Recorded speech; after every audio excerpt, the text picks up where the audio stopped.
Hello, everybody, and welcome into the post-game show here on the SU Hockey Network. Frankie Vernouski, alongside me, Cory Berberian, for the post-game show of the Syracuse Orange victory over the Oswego Lakers here at the campus center.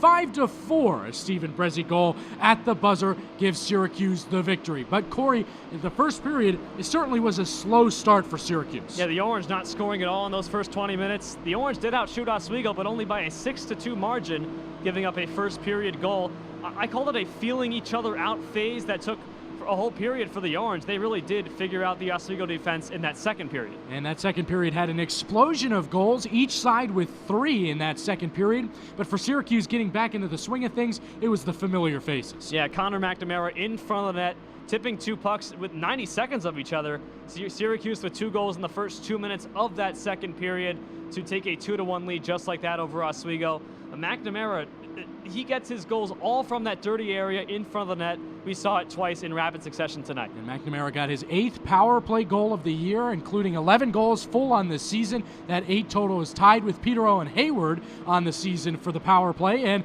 Hayward continued his goal streak and scored there in the third. Yeah, and tied the game up at 4. A huge goal for Peter Owen Hayward. Took the puck in open space right outside the slot, picked the top corner. He's not going to miss those. But another couple of guys who had a great night tonight.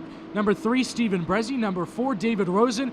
The defense was solid. They were all over the ice tonight. Yeah, the Oswego offense didn't put up that many shots against Jake Kaler, but they entered the zone many times, had great chances in deep, and the Syracuse defense, despite 4 goals allowed, a couple of defensive breakdowns that led to Oswego goals, really stood their ground, and guys like Rosen and Brezzi were responsible for that. And it was Brezzi who was the benefactor of the final goal as time was literally expiring. We weren't sure if it went in or not. Doesn't matter. It counts. Yeah, we don't think it went in upon review. It's very, very close. That puck may have been right on the goal line as the clock hit 0 and the green light went on, but referee makes the call, and Stephen Brezzi on a shot through a screen from the left point.